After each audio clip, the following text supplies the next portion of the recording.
Hello and welcome back to law graduates की इस CPC की लेक्चर सीरीज़ में आप सबका स्वागत है। आज से हम ऑर्डर्स को कवर करेंगे, जिसमें सबसे पहले हम देखेंगे ऑर्डर 1, जो कि बात करता है पार्टीज़ टू सूट के बारे में। तो ऑर्डर 1 बताता है कि कौन लोग एक सूट में पार्टीज़ बन सकते हैं। इसका मेन पर्पज़ है कि सारे के सारे नेसेसरी पार्टीज़ और प्रॉपर पार्टीज़ को कोर्ट के सामने हो, ताकि एक ही केस में पूरा फैसला हो सके। तो इसमें कुछ इम्पॉर्टेंट रूल्स है जिसे हम देखेंगे। रूल 1, प्लेंटिफ्स कौन बन सकते हैं, यानी एज अ प्लेंटिफ कौन कौन लोग हैं जो ज्वाइन कर सकते हैं। जो लोग एक ही ट्रांजैक्शन एक्ट से राइट टू रिलीफ पाते हैं, यानी कि जिनका जो रिलीफ मांगना है वो सेम है, वो parties as a plaintiff join कर सकती है। और जिनके केस में कॉमन क्वेश्चन ऑफ लॉ या क्वेश्चन ऑफ फैक्ट अराइज हो रहा हो, वो लोग भी एज अ प्लेंटिफ ज्वाइन हो सकते हैं। देन रूल 3 को हम देखेंगे। तो रूल 3, डिफेंडेंट्स कौन बन सकता है, इसके बारे में है। इस पर भी सेम कंडीशन अप्लाई होगी एज प्लेंटिफ। जैसे कि प्लेंटिफ में हमने देखा था कि अगर question of law question of fact same है या राइट टू रिलीफ जो है वो सेम है, तो उस कंडीशन में एज अ डिफेंडेंट वो लोग ज्वाइन हो सकते हैं जिनका पर क्वेश्चन ऑफ लॉ अगर सेम हो केस में। देन रूल 9 में हम देखेंगे मिस जॉइंडर एंड नॉन जॉइंडर्स।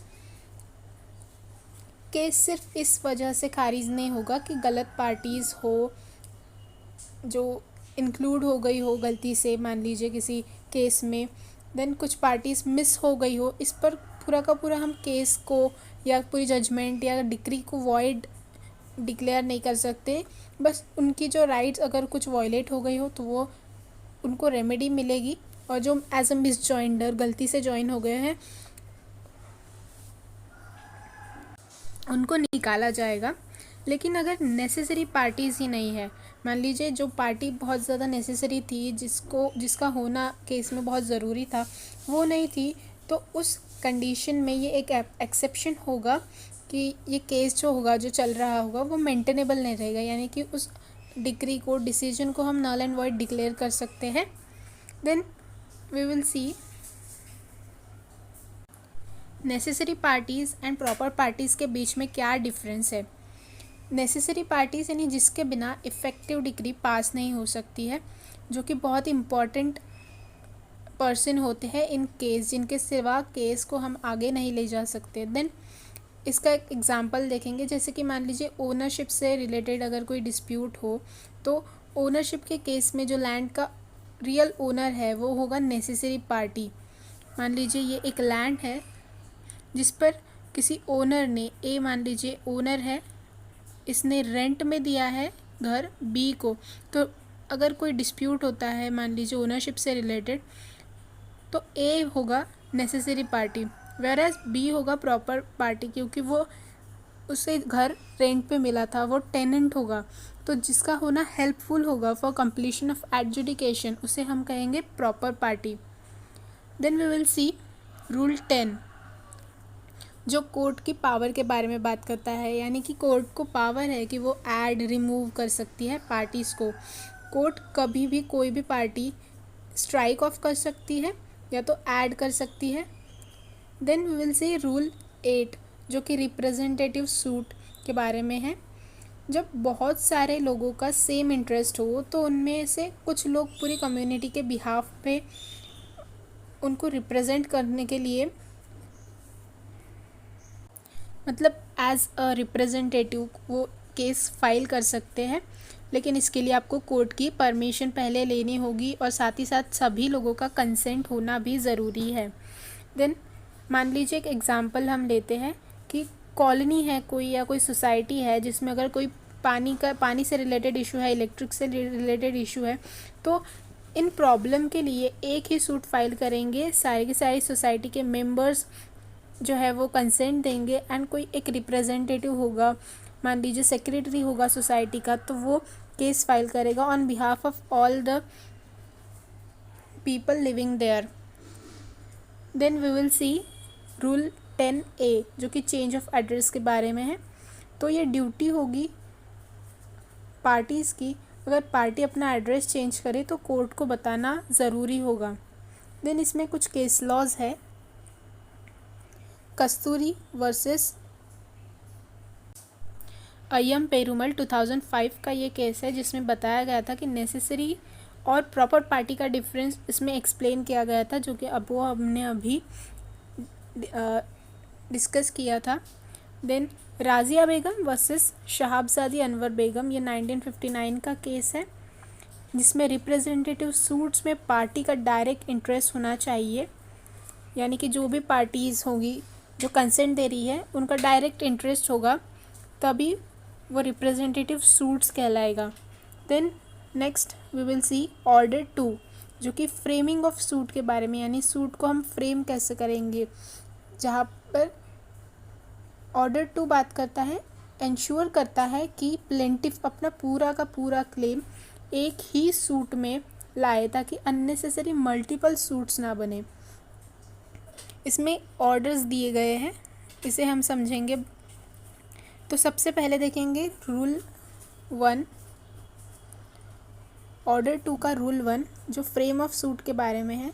तो सूट ऐसे फ्रेम होना चाहिए जैसे फाइनल डिसीजन हो और मल्टीपल सूट्स अवॉइड हो, यानी कि सारा का सारा क्लेम आपको एक ही सूट में मांगना है। जैसे कि अगर वाइफ ने हस्बैंड के अगेंस्ट केस फाइल किया है तो उसे डिवोर्स चाहिए, उसे मेंटेनेंस चाहिए, साथ ही साथ अगर बच्चे के लिए, माइनर चाइल्ड के लिए कुछ चाहिए तो उसे एक ही सूट में मांगना होगा, उसके लिए वो अलग अलग सूट्स फाइल नहीं करेगी। देन रूल 2, होल क्लेम इंक्लूड करना ज़रूरी है, जो सेम चीज़ बोल रहा है। प्लेंटिफ को अपना पूरा क्लेम एक ही कॉज ऑफ एक्शन से रिलेटेड एक ही सूट में इंक्लूड करना होगा। अगर वो कुछ क्लेम ओमिट करता है तो बाद में उसी कॉज ऑफ एक्शन के लिए नए सूट को वो फाइल नहीं कर सकता। ये हमने बार ऑफ सूट्स में भी देखा था, रूल 2 ऑफ ऑर्डर 2, जिसमें अगर एक बार उसने रिलिंक्विश कर दिया कोई क्लेम, मान लीजिए वाइफ ने मेंटेनेंस लेने से इनकार कर दिया, तो बाद में वो मेंटेनेंस के लिए अलग से सूट फाइल नहीं कर सकती। इसमें एक एक्सेप्शन है कि कोर्ट की परमिशन से आप अलग सूट फाइल कर सकते हैं, इन ओनली एक्सेप्शनल केसेस, जब कोर्ट का ये डिपेंड करता है कि कोर्ट डिसीजन क्या देता है। अगर वो अलाउ करता है तो ये आप एक सूट अलग से फाइल कर सकते हैं। देन हम देखेंगे रूल 3, जो joinder of cause of action के बारे में है। तो plaintiff multiple cause of action को एक ही सूट में जोड़ सकता है अगर वो अगेंस्ट सेम डिफेंडेंट हो। अगर डिफेंडेंट जो है जिसके अगेंस्ट आप केस फाइल कर रहे हैं वो सेम पर्सन है, तो उसके खिलाफ आपके जितने भी क्लेम्स आपको करने हैं, जितने भी रेमेडीज़ आपको चाहिए, वो उसके लिए आप एक ही सूट फाइल कर सकते हैं और उसमें वो सारे के सारे जो क्लेम्स होंगे वो जोड़ सकते हैं। Then we will see rule 6। तो rule 6 grounds of defence, set off और काउंटर क्लेम के बारे में है। तो डिफेंडेंट को सारे ग्राउंड्स ऑफ डिफेंस और काउंटर क्लेम अगर मान लीजिए करना हो तो वो एक ही सूट में उसे उठाना होगा, सारे के सारे objections related to the same matter. यानी कि अगर डिफेंस हो, सेट ऑफ अगर उसे करना हो, कुछ काउंटर क्लेम हो, तो वो सारा का सारा उसे एक ही सूट में करना हो, उसके लिए वो अलग अलग सूट्स फाइल नहीं करेगा। देन रूल 7 जो कि ऑब्जेक्शन के बारे में बात करता है। अगर किसी को लगता है कि अलग अलग कॉज ऑफ एक्शन गलत तरीके से ज्वाइन किए गए हैं तो ऑब्जेक्शन शुरू में ही लेना होगा। Regarding misjoinder causes must be raise at the earliest. अगर किसी को लगता है कि कोई इंसान सूट में बिना वजह एज अ मिसजॉइंडर जिसकी ज़रूरत भी नहीं है वो ज्वाइन हो गया है, तो उसे ऑब्जेक्शन जल्दी से जल्दी रेज करना होगा at the earliest stage. Then हम देखेंगे case laws, important case laws, जिसमें सबसे पहले हम देखेंगे गुरुबख्श सिंह वर्सेस भूरालाल। अगर प्लेंटिफ अपना क्लेम ओमिट करता है तो सेकंड सूट बार्ड होगा। अगर उसने पहले ही केस में ये ओमिट कर दिया था कोई क्लेम, तो वो फिर से दूसरा केस फाइल नहीं कर सकता कि मैंने वो क्लेम तो उस केस में लिया ही नहीं था, तो अभी इस क्लेम के लिए मैं दूसरा केस फाइल करूँगा। Then we will see the next case, state of UP versus Nawab Hussain. Order 2 rule 2 के साथ कंस्ट्रक्टिव रेस जुडिकेटा यहाँ पर अप्लाई हुआ था इन दिस केस। तो कंस्ट्रक्टिव रेस जुडिकेटा के जो सारे टॉपिक है वो हमने पहले रेस जुडिकेटा वाली एक वीडियो में पूरी तरीके से अच्छी तरीके से कवर किया हुआ है। तो सिंपल शब्दों में ऑर्डर 1 बताता है कौन पार्टीज़ होनी चाहिए सूट्स में, और ऑर्डर 2 ये इंश्योर करता है कि प्लेंटिफ अपना पूरा क्लेम एक ही सूट में ले। दोनों का मेन पर्पस है effective litigation and unnecessary suits को अवॉइड करना। That is it for today's video. Thanks for watching the video.